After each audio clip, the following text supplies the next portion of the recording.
the Mahmud Empire, and the Delhi Sultanate. While India was still undergoing a transition after the collapse of the Gupta Empire, a new and dynamic force in the form of Islam was arising in the Arabian Peninsula to the west. As we have seen during the 7th and 8th centuries, respectively, Arab armies carried the new faith westward to the Iberian Peninsula and eastward across the arid wastelands of Persia and into the rugged mountains of the Hindu Kush. Islam first reached India through the Arabs in the 8th century, but a second onslaught in the 10th and 11th centuries by Turkic-speaking converts had a more lasting effect. Although Arab merchants had been active along the Indian coast for centuries, Arab armies did not reach India until the early 8th century, when Indian pirates attacked Arab shipping near the delta of the Indus River. The Muslim ruler in Mesopotamia demanded an apology from the ruler of Sindh, a Hindu state in the Indus Valley. When the latter refused, Muslim forces conquered Lower Sindh in 711 and then moved northward into the Punjab, bringing Arab rule into the frontier regions of the subcontinent for the first time.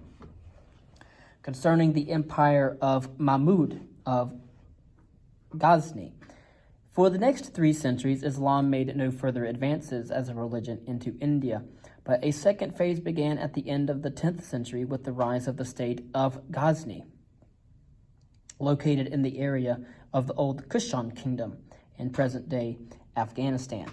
The new kingdom was founded in the year 962 when Turkic-speaking slaves seized power from the Samanids, a Persian dynasty. When the founder of the new state died in the year 997, his son Mahmud of Ghazni, 997 to 1030, succeeded him. Brilliant and ambitious Mahmud of Ghazni used his patrimony as a base of operations for sporadic forays against neighboring Hindu kingdoms to the southeast.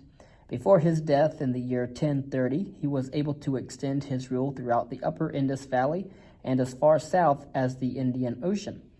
In wealth and cultural brilliance, his court at Ghazni rivaled that of the Abbasid dynasty in Baghdad, but he was not universally admired. Describing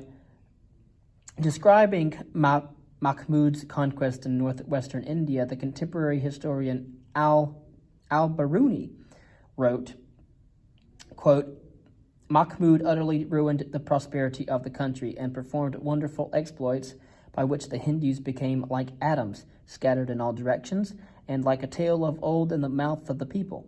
Their scattered remains cherish, of course, the most inveterate aversion toward all Muslims.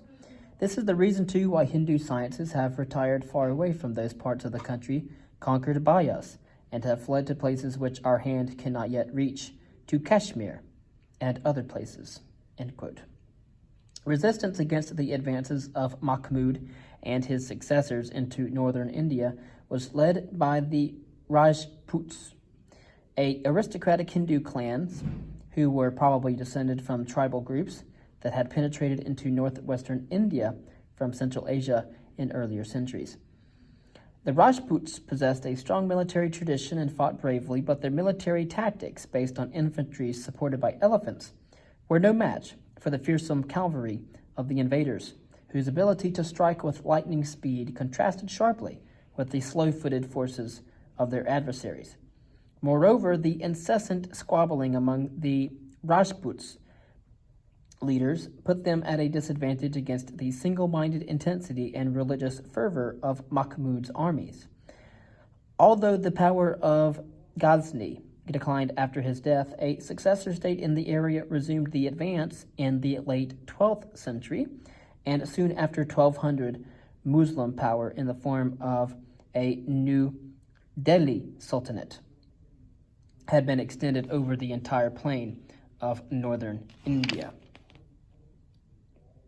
And so, speaking of the Delhi Sultanate, briefly I want to mention that beginning in the 10th century, Turkic-speaking peoples invaded northwestern India and introduced the religion of Islam to the peoples in the area. Most famous was the empire of Mahmud of Ghazni.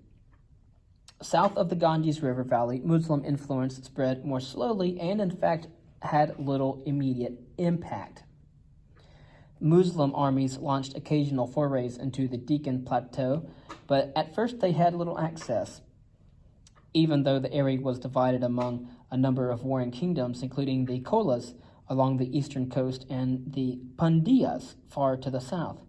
One reason the Delhi Sultanate failed to take advantage of the disarray of its rivals was the threat posed by the Mongols on the northwestern frontier. Mongol armies unleashed by the great tribal warrior Genghis Khan occupied Baghdad and destroyed the Abbasid Caliphate in the 1250s, while other forces occupied the Punjab around Lahore, from which they threatened Delhi on several occasions. For the next half-century, the attention of the Sultanate of Delhi was focused on the Mongols. That threat finally declined in the early 14th century with the gradual breakup of the Mongol Empire. And a new Islamic state emerged in the form of the Tughlaq dynasty from 1320 to 1413, which extended its power into the Deccan Plateau in praise of his sovereign, the Tughlaq monarch, Ala-ud-Din. The poet Amir Khusro exclaimed, quote, "Happy be Hindustan, with its splendor of religion, where Islamic law enjoys perfect honor and dignity. In learning, Delhi now rivals Bukhara. Islam has been made manifest by the rulers. From Ghazni to the very shore of the ocean, you see Islam in its glory." End quote. Such happiness was not destined to endure, however. During the latter half of the 14th century, the Tughlaq dynasty gradually fell into decline. In the year 1398, a new military force crossed the Indus River from the northwest, raided the capital of Delhi, and then withdrew.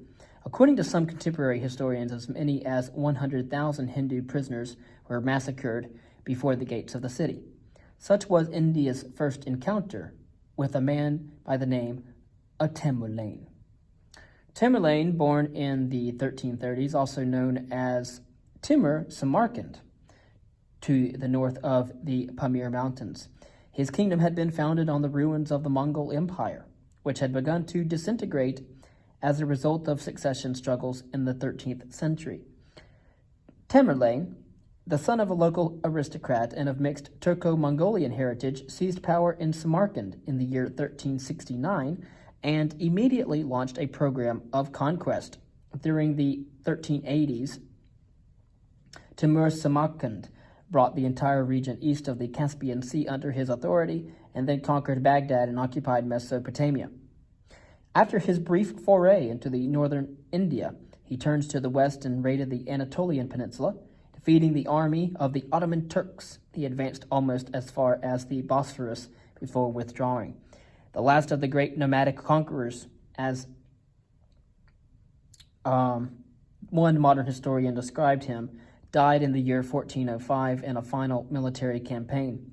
The passing of Tamerlane removed a major menace from the diverse states of the Indian subcontinent, but the respite from the external challenge was not long.